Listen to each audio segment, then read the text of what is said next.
Remembering history, honoring the fallen heroes, cherishing peace, and creating a better future. This is our special program commemorating the 80th anniversary of the victory in the Chinese People's War of Resistance against Japanese aggression and the World Anti-Fascist War. International dignitaries have now arrived and are meeting the Chinese president and his wife. Good to see you again. As we're watching right now, Chinese President Xi Jinping and Madame Peng Liyuan are welcoming international dignitaries at the South Square of Duanmen Gate. Welcome to China. These are heads of international organizations that are walking down the red carpet to be received by the Chinese president and his wife. That's right. And a decade ago, on September 3rd, it was also here where Chinese President Xi Jinping and his wife, Madame Peng Liyuan, welcomed international guests for the commemoration of the 70th anniversary of the victory of the Chinese People's War of Resistance against Japanese aggression and the World Anti-Fascist War. 上合反恐机构主任、吉安条约组织秘书长、独联体秘书长、欧亚经济委员会执行委员会主任。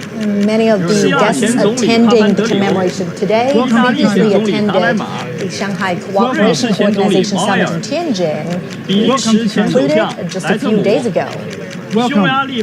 That's right, and President Xi says the SCO is a proactive force for world peace and development. It is the first grouping to put forth the vision of global governance, featuring extensive consultation and joint contribution for shared benefit as an effort to practice true multilateralism.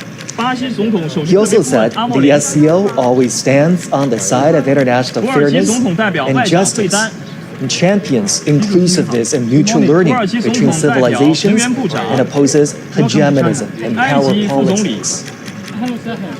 新加坡副总理严金勇 And also at that Tianjin summit, President Xi proposed a global governance initiative.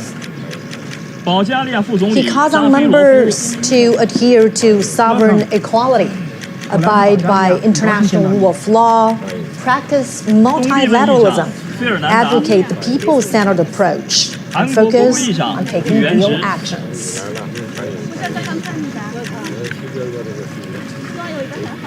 The Chinese president and his wife greeting the international dignitaries that have arrived in Beijing for the commemoration of the 80th anniversary of the victory of the Chinese People's War of Resistance against Japanese aggression and the World Anti-Fascist War.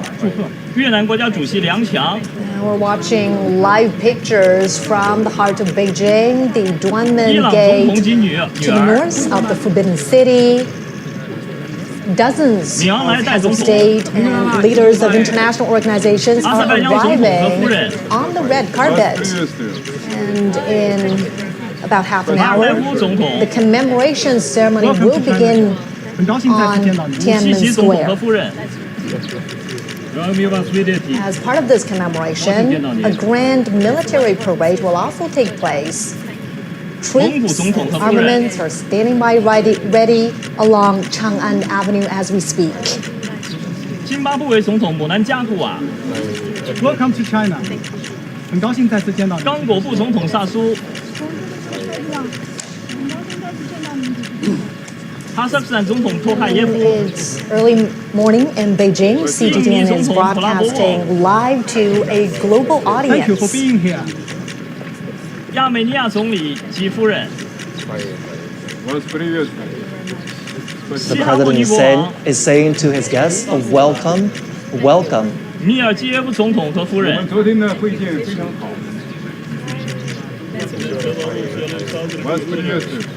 And as these international guests are arriving, later on they will pose for a group photo.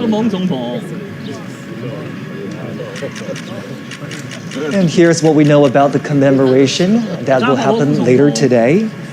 The Chinese president will deliver an important speech at the commemoration.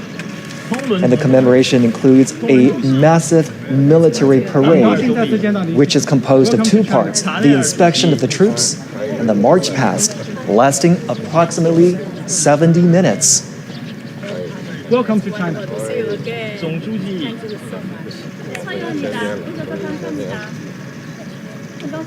The Chinese president and his wife welcoming guests arriving for the commemoration.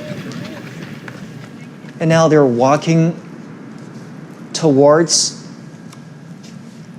a group photo where the arriving international dignitaries will take a group photo together with the Chinese president. We are certainly marking a significant anniversary today on September 3rd. China is commemorating the 80th anniversary of the victory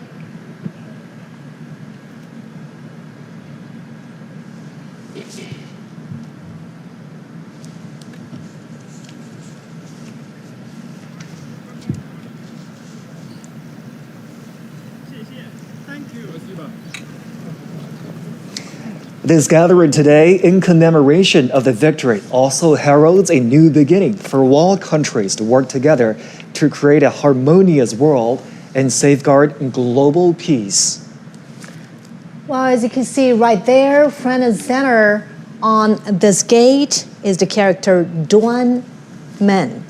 The Chinese character Duan also conveys righteousness, which is consistent with the message of safeguarding international justice. The leaders are now walking together towards the Tiananmen rostrum. It's a short walk from the Duanmen Gate we've been telling you about, which stands just north of the Tiananmen rostrum, to the rostrum itself. And Joshi, you know, for many foreign leaders who have visited China before, the Tiananmen rostrum, or the Forbidden City, is a familiar sight. Many of them have been here before to the Forbidden City. However, this gathering here today holds a special significance. Absolutely. The Tiananmen rostrum sits right in the heart of the Chinese capital with viewing platforms that can overlook the Tiananmen Square. The leaders will be walking towards the rostrum. They will ascend to the viewing platform on the rostrum and view the military parade together. Now, as they walk on the red carpet to make their way to the top of the Tiananmen rostrum, a little bit of background information about the structure. It was built as a ceremonial gate to the imperial city in the Ming Dynasty. It's witnessed the ties of Chinese history in the past 6 centuries. And in 1937, Tiananmen Square witnessed the fall of Peking. In October 1945, Japanese invaders in North China officially surrendered at the square of the Hall of Supreme Harmony in the Forbidden City.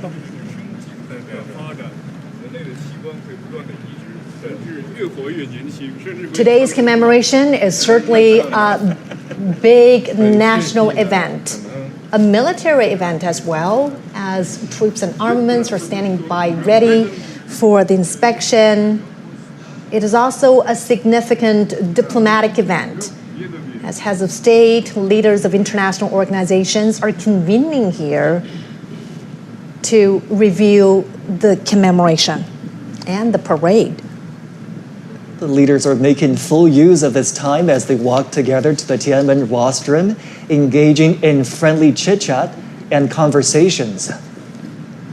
And today, the Tiananmen rostrum, steeped in the depths of history, will again witness new glory.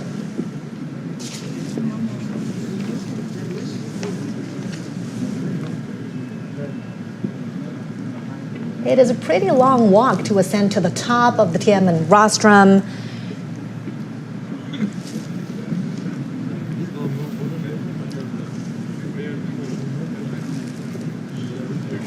"80 decades ago, World War II ended with over 100 million casualties among soldiers and civilians worldwide. Chinese casualties were more than 35 million. And today is about commemorating the victory in that war, in the Chinese people's war of resistance against Japanese aggression as well as the World Anti-Fascist War. And now the leaders are arriving at that expansive viewing platform up on the Tiananmen rostrum.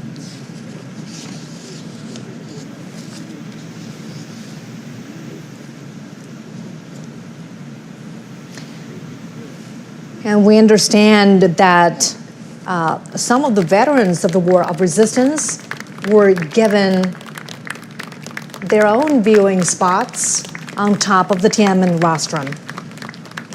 Crowds are welcoming China's top leader, as well as international dignitaries. We are seeing veterans sitting there,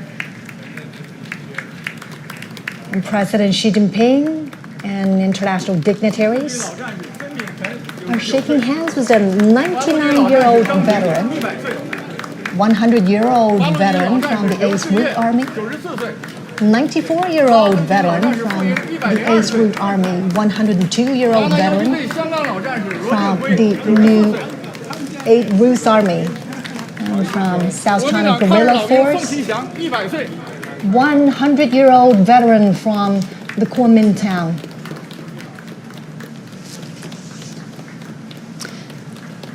And during the fight against the Japanese aggression, the Chinese people established a national united front to safeguard their homeland. Obviously, the Chinese president was very pleased to see the veterans present up on the Tiananmen rostrum. He even introduced the veterans to his guests there, shaking hands with the veterans, greeting them, welcoming them to this very important commemoration. And the veterans represent the legacies of this long-fought war. And their spirit of resilience, of peace, of perseverance still echo on every inch of China's soil now.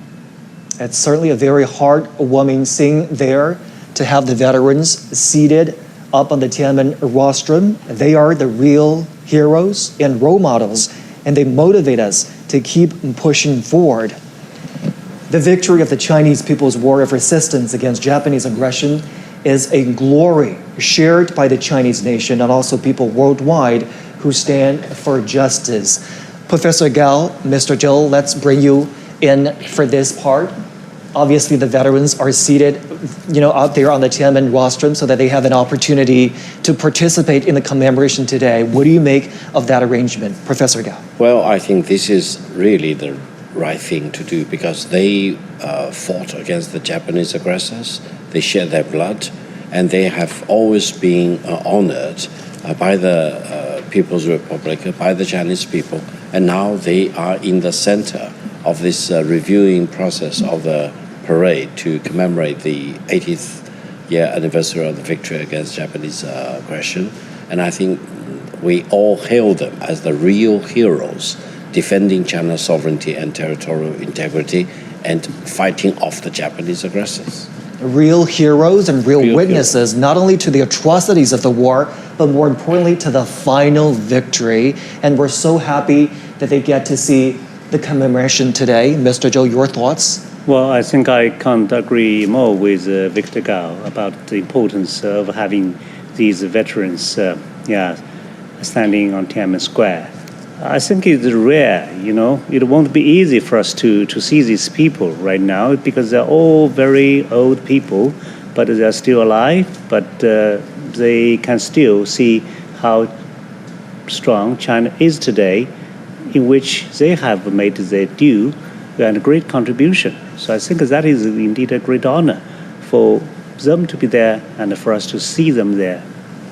Now, many of these veterans fought under extremely harsh conditions: poverty, famine, the lack of military resources.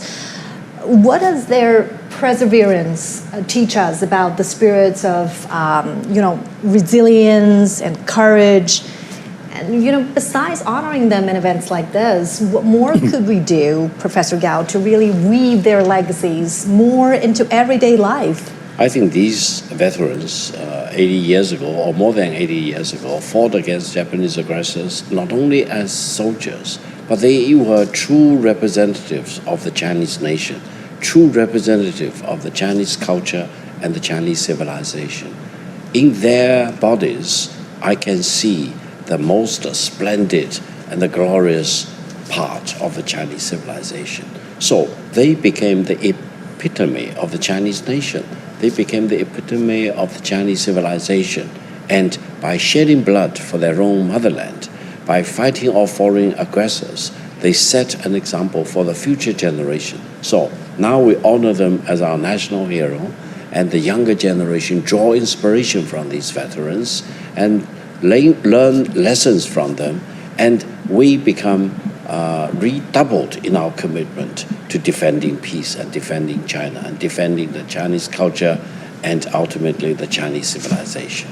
You know, obviously, we're commemorating this day. We're inviting veterans up on the Tiananmen rostrum to carry on this spirit of the war of resistance against the Japanese aggression. Mr. Zhou, how do we do that? How do we make sure that the spirit of perseverance, the spirit of never surrender, the spirit of defending your motherland lives on in today's world?